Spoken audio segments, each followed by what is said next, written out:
I hope you're doing well today. Today's message is regarding kingdom spouse or future spouse or God ordained spouse, depending on how you like to refer to it. I did address the whole kingdom spouse words, the verbiage there in another video that I put out, and I'm going to try my best to remember to link that into the description box in case you like to go back and hear about my point of view. Um, but today I want to talk about the family coven. So this will be my first kingdom spouse, future spouse, God ordained spouse video regarding this particular category, and it's going to be about the family coven. Okay, so when I'm talking about the family coven, I'm talking about anybody that's around you that their voice has the ability to influence or sway your decision making. So sometimes it may be relatives, sometimes it may be friends and other people, okay, that their opinions about your choices and your decisions, your life choices actually matter, that they can speak to you and you'll sit down and listen and ponder, and it does impact your ability to make a decision. So that's where I'm going to be coming from in terms of family coven. All right. So everybody is familiar with the word coven. There's good and bad associated with that, and I also recognize that in terms of I'm going to focus on more of the good part, but also about your point of view regarding the good part of the family coven. Okay. So I don't want you to feel like this is going to be some type of hater message or anything like that. But I've seen a lot of great videos out here regarding the topic. And I think most of those out here are addressing it more from helping you to prepare, helping you to identify the stages and the various things that you go through, that I will go through as people, as believers, standing on God's word, on his promises. Okay. So my point of view is going to come a little bit different today. And I want to sort of challenge you a little bit to sort of survey your landscape. Okay. So again, the other messages out here are about, you kind of looked around, you see, like, okay, now I'm ready to take the step forward. And I want to make sure that, I'm all together. And sometimes we tend to forget about the voices that are around us that actually have an impact on when you take that step, how you take that step, and who are you taking that step with. Okay. So, again, God ordained, future spouse, God covenant, meaning that that's you and your spouse, and connected to God as well. God committed. So that is what the purpose is of this video today. Okay, this video is not for people who don't know who their future spouse is, their God committed spouse, their God ordained spouse, their kingdom spouse. This is not the video. This is for people who know it, but tend to not have thought about some things that they probably should consider. So if I can just take you right now, and if you can just picture something with me before I kind of dive into this. Now, the best way I like to set the stage for this is imagine that you're standing in a field and you're looking forward. It is a sunny, bright, beautiful day. The colors are amazing. And the wind is blowing, and the grass is almost like it's so plush that you are barefoot, and as you walk through the field, you can feel every strand of every piece of grass, and it feels so nice and beautiful and natural. Okay. And you have a good idea about what is in front of you. All right.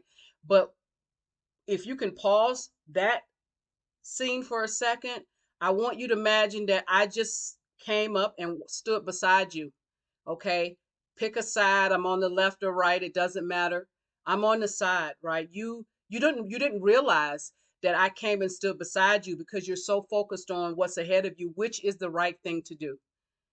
And that is sort of what I want to discuss today, because you have family members and friends and people that influence you that are actually standing left and right of you. So, because sometimes you can be looking forward so much and you can see your kingdom spouse, possibly God has shown you your kingdom spouse, You've maybe had you guys are together, but you have back and forth, or maybe you had a brief encounter, or maybe God has spoken to you about your kingdom spouse, your future spouse, your God ordained spouse, whatever verbiage you want to call it. And you know, they don't know, or possibly the both of you know, but you're waiting on God's time and God's timing. So, because again, God's timing and God's time are two separate things. Okay. So, in terms of the family coven, like I said, are going to be people who actually have influence over you.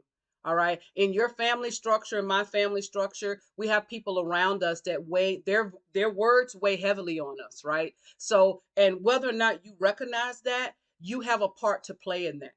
So I want to just sort of address you today and challenge you today to make sure, in the midst of you looking forward in your green grass and you understanding like, wow, this is beautiful, this is amazing. I can't wait for me and my future spouse, for us to get together. I can just feel it. I can feel the wind blowing at me. But guess what? There are people around you, and there's things that you need to still, while you're looking forward, you need to actually settle matters looking left or right.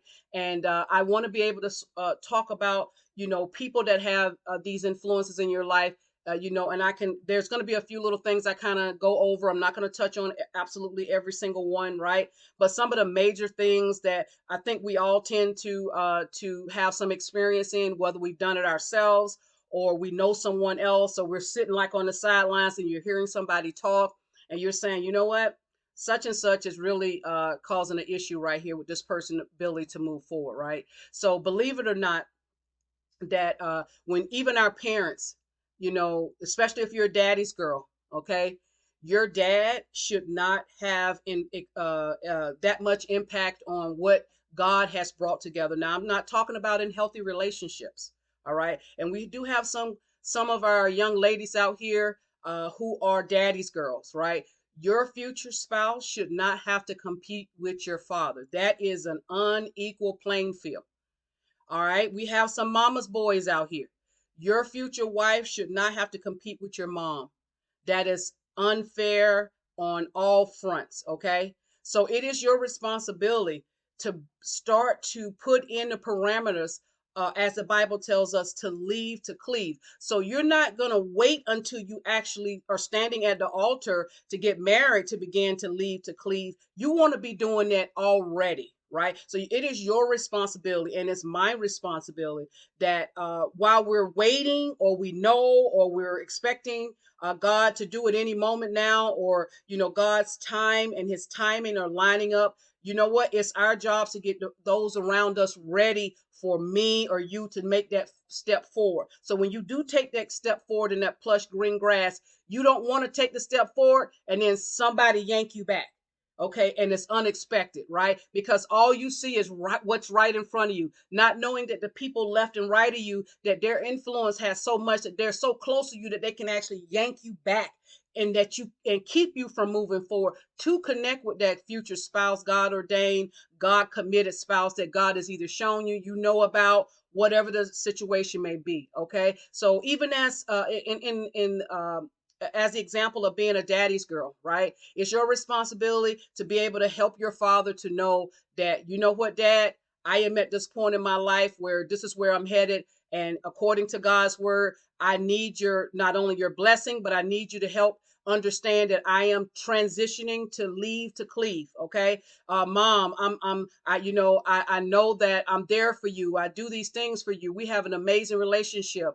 But it is my responsibility, and I like for your blessing to help me leave to cleave, because after all, that is what God has put together, right? Again, what God puts together, let no man separate. What God puts together, let your dad not separate. What God puts together, let your mom not separate. What God puts together, let your children not separate, which leads me into the next area, which is our children. I don't care if you have small children, teenagers, or even adult.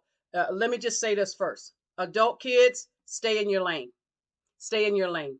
Now, if your dad or your mom are in a relationship that, as God ordained, God committed, it's their future spouse, it has been confirmed.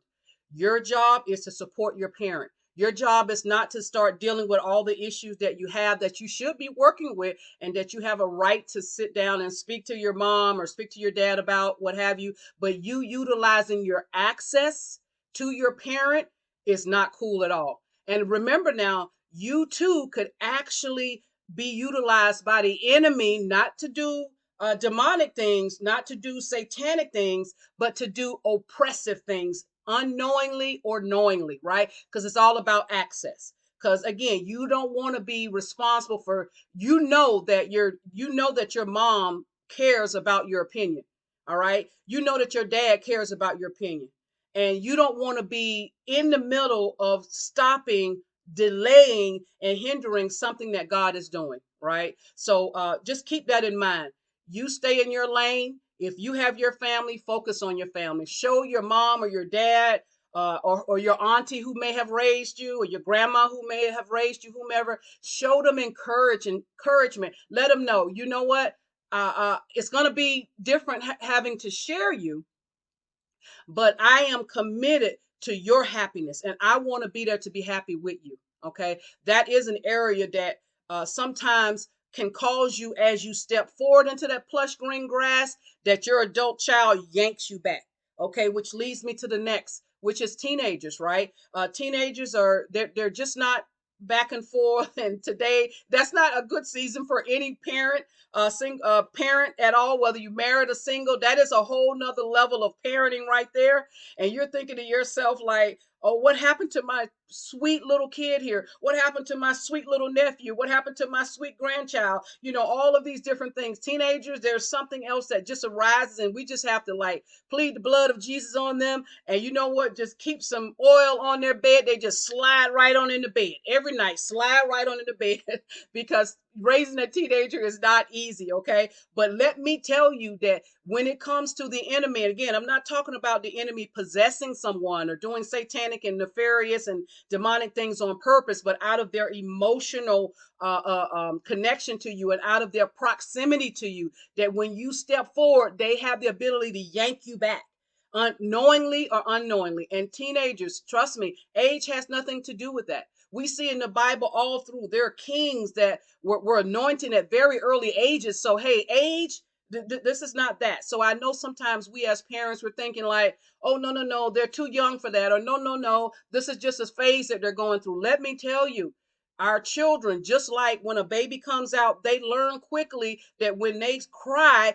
you come to them. And that has nothing to do with the fact that they're 21 or they're 12. They could be 2 days old, 2 weeks old, one day, or whatever the case may be, 6 months old. They learn that quick. And trust me, teenagers learn that quick. And they have an even broader and wider perspective of you. And they know you and they live with you and they pay attention to what you're doing, right? So even though they may pretend as though they don't really care what you're doing because they're in their quote unquote teenager moments. But trust me, they have an eye and a pulse on every single thing that you're doing. And teenagers are in general, they are notorious manipulators. They are notorious for trying to control situations for it to be all about them. And I'm not talking about that manipulation, that control, to the point where they are trying to, just they hate you so much that they just, they just want to take you out. That's not it. This is, I got to share my mom and or mom and my dad, or my mom or my dad, if you will. So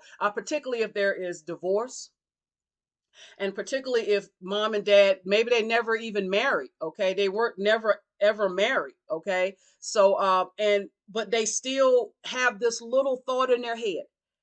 They still have this little thought in their head that my mom and my dad can still get back together.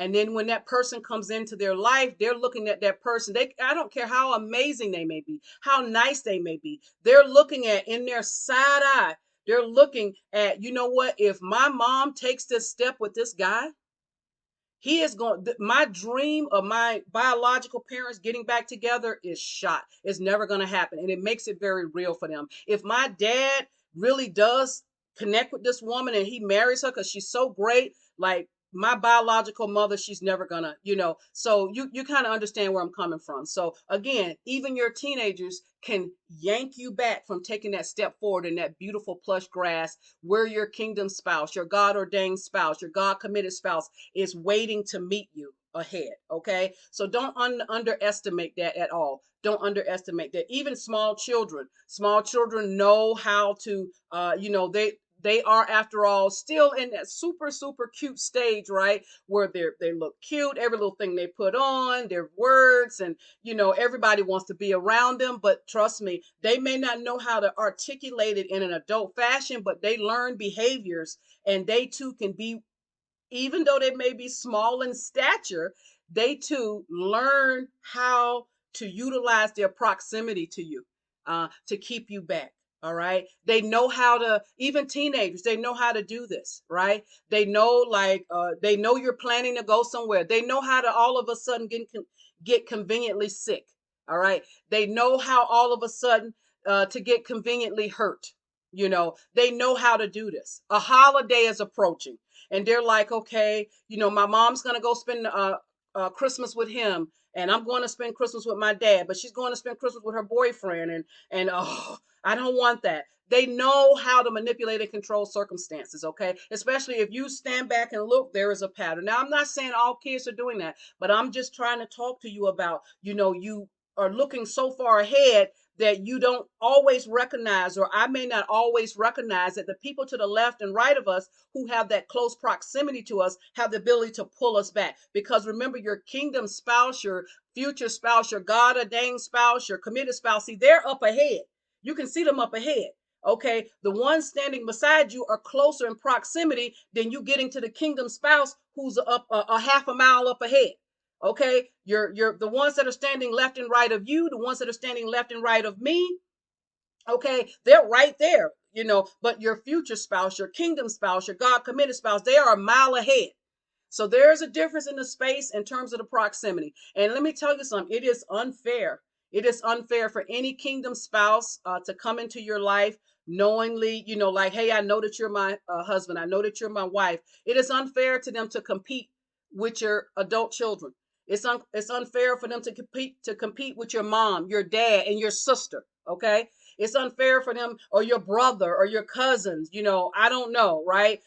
Whoever, it's unfair for them to compete with that. Your small children, it's unfair. It's your job, and it's my job, to teach them about not only how to stay in their lane, but to help them to see that the way that you love them is a different kind of love than the way that you either love your future spouse, or you're growing in love for them. Okay, because the Bible talks to us about different types of love anyway. We have agape love, we have phileo love. Okay, so there's different ways to love, and people, the ones that we love, we don't want them to be confused. Okay, you don't want your teenage son to be upset with you because you have found a wife, that you're like, I want to be with her. I believe God is calling me. I believe that we're ordained. I believe we're committed, and he is trying to compete with her.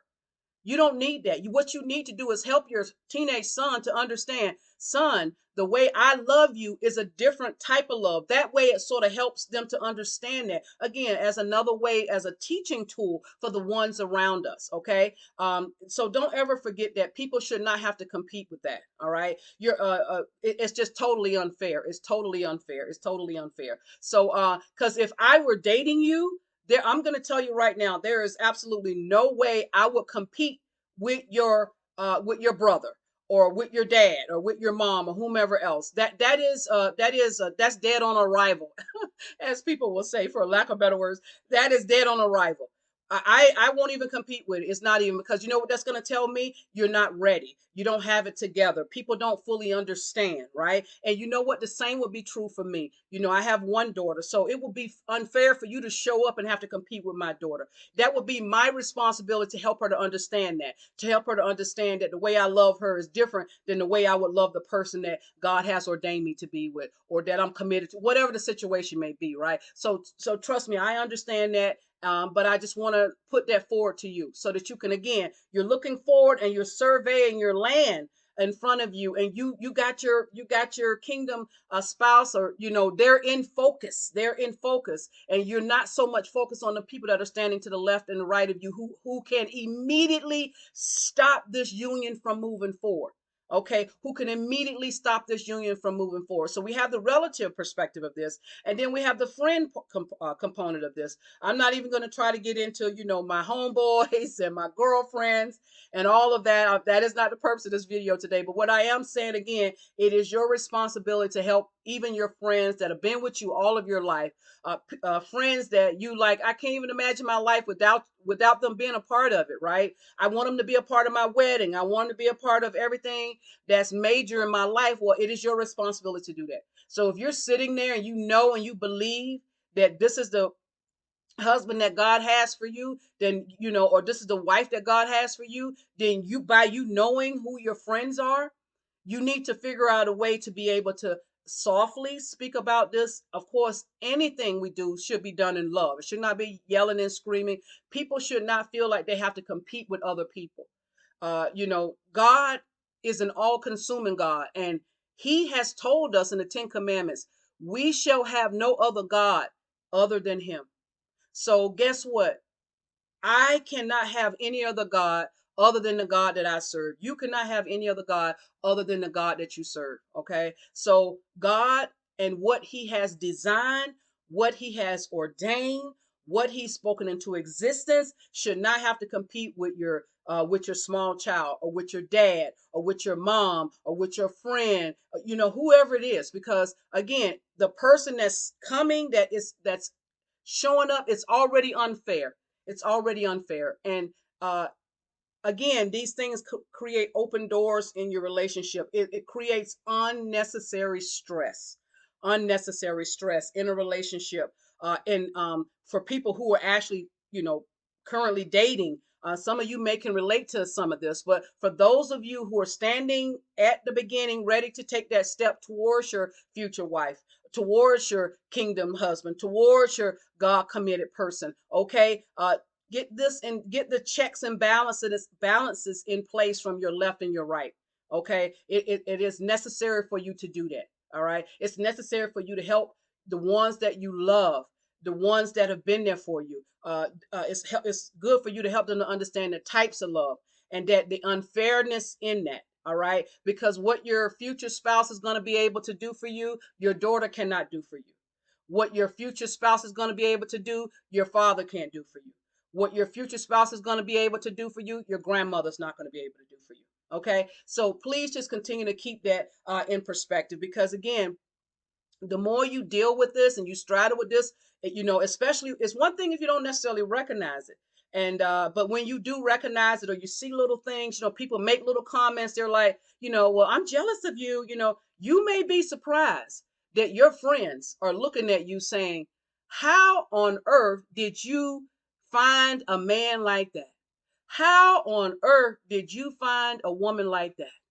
Because see, they know you of who you used to be, and who they may still think you are, right? Because the Bible talks to us about even Jesus was not honored in his own hometown. So sometimes the ones around us, they don't think that you deserve to have that amazing man. They don't think that you deserve to have this amazing woman, especially if they themselves are in relationships that they are unhappy in, right? So they won't come out and tell you, hey bro, you know what? If I had a woman like that, I would do A, B, and C. Hey, sis, if I had a man like that, they're not going to say that to you. They're not going to say that to you.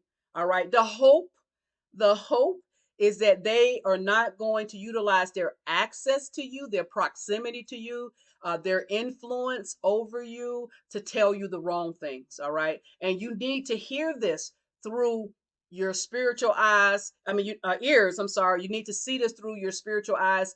You need to think about this through your spiritual mind, okay? Because oftentimes, if you really sit down and you say to yourself, God, is this really what you're saying to me? Am I just so zealous? And that is with a Z. Am I so zealous that I'm just missing things? Maybe I didn't hear you right, or whatever. So they can actually add to holding you back, hindering you and I unnecessarily. Okay. And of course, we don't want you to self sabotage what God has set before you, where he's calling you out into the deep of that beautiful plush green grass, that your future spouse is waiting for you. Because once that half a mile distance between the both of you gets closer and closer and closer, guess what?